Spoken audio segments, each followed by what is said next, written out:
Hey everyone, Philip Galinsky from Samba New York here. Today I'll be launching a new series of videos on the channel dedicated to the Brazilian snare drum, or Caixa, as it's played in the bateria. Now, some of you may already know that the Caixa can be held or positioned in a number of different ways, depending on the bateria, or even depending on the player. And in this video, I'll be sharing with you two of the main ways of holding or positioning your Caixa. Of course, what I'm going to share with you here, as always, is based on my own personal perspective and my way of doing things. But this, of course, may vary depending on who's teaching or who's playing. All right, so the first of these ways that I'm going to show you is positioning your Caixa on a strap, which is known as talabarte in Portuguese. So we're going to use, for this video, we're going to use a strap that has a single hook, and we're going to angle the Caixa and play it with traditional grip, all right, which is the way that it's typically done when it's played on a strap in the samba schools in Rio.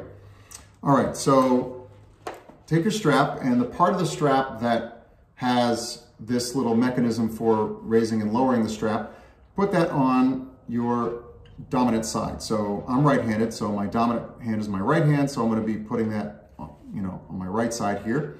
Then I'm going to take the strap and I'm going to put it over my neck, and around my neck rather, and I take my left arm and I put it through the strap, and then the strap will be resting over my right shoulder. And then we're going to take the Caixa, and you see this part of the Caixa that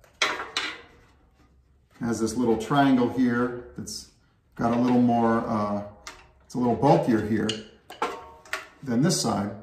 We're going to take this side and we're going to position it away from us. And then I'm going to take the hook and I'm going to put it around one of the tuning lugs here, see? And then I'm going to angle the Caixa towards my right side, okay? And if you notice here, the strings on the Caixa are on top, as opposed to a drum set snare drum, for example, in which there are actually wires that are on the bottom head. The Brazilian snare drum is typically played where the strings, in this case strings, that's what's causing the buzzing sound, are on the top, the batter head. Okay, so we have the Caixa tilted towards your dominant side, your dominant hand side, in this case my right side, and then I use a traditional grip here where my right hand is like this and my left hand is like this, and we play it like this, okay? So that's how I position the Caixa when it's played on the strap, and that's known as Caixa em baixo, Caixa below, all right, in Portuguese. So now I'm going to show you how to position the Caixa if it's played em cima. So for that, I'm going to take off the strap. Em cima means above, so Caixa above is Caixa em cima in Portuguese. So to play the Caixa em cima, what we're going to do is we're going to place the edge of the rim of the bottom side of the Caixa, and we're going to put it up against our armpit right here, kind of up against our, right here where the arm meets the torso here. And we're going to rest the Caixa on our forearm like this. Now, if you notice, I like to position the strings in a horizontal fashion. The reason for that is it'll give us this whole space here to play on. We generally don't want to hit the strings because that could break the strings. So now this is going to be a kind of a new stick position for many of you if you're used to playing either mashed grip or traditional grip. When the Caixa is played in cima, in Rio Samba schools, it's typically played like this. So if you take your left hand and you use a conventional traditional grip where you have the stick in between your thumb and your forefinger here, and you've got your middle finger above and your ring finger and your pinky below, we're gonna, instead of going like this, we're going to put the palm of our hand up against the rim here, and we're going to, instead of going like this, where we're rotating the wrist so that we can go up and down when we're playing traditional grip when the Caixa is below, what we're gonna do is we're going to pull the stick towards the head, like that, okay?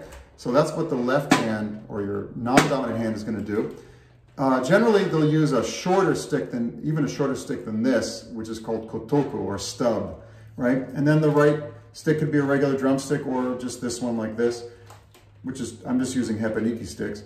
And there are different ways. Some players prefer to play it like this. Other players prefer this kind of method here. And this is the way that I'm gonna do it. It's more comfortable for me because my arm is down. So I'm going to basically take the stick here between my thumb, you know, kind of in the web of my thumb here. And then I'm going to wrap all my fingers around, almost like a club, but I'm not going to grip hard. It's going to be loose in there. And I'm going to use this kind of rotating motion here.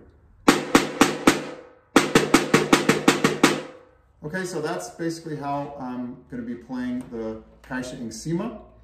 And it can be very tiring, and you can also kind of, it can leave a little indentation or mark in your forearm, you know, with the tuning rods. It's just something that takes a lot of getting used to, you know, getting used to holding the weight on your forearm like this. But you can get used to it. You can also try putting a cloth here. You can also rest your elbow against your body. Sometimes that's a little trick you can use. But anyway, those are two of the main ways of holding the Caixa. There's also a third way in which you can play the Caixa em cima with a strap around your shoulder, the shoulder that's holding the Caixa, or the side that's holding the Caixa around that shoulder, in which the Caixa could be played a little bit lower. But I'm not going to show you that way in this video. There's also another drum, which is a kind of Brazilian snare drum, but it's thinner than the Caixa. It's called a tarol, and that is typically played on a strap around the shoulder, a little bit lower like this. It can also be played in cima with no strap. But in this series of videos, I'll be focusing just on the Caixa, not on the tarol. And these were just two very typical ways of holding the Caixa. Now, in some baterias, the Caixa players all play em baixo. In other baterias, the Caixa players play all in cima. And in some baterias, they do a combination of some playing em baixo and some playing em cima. Okay? So I hope this video was helpful. Let me know in the comments if you have any questions, and I'll see you in the next video.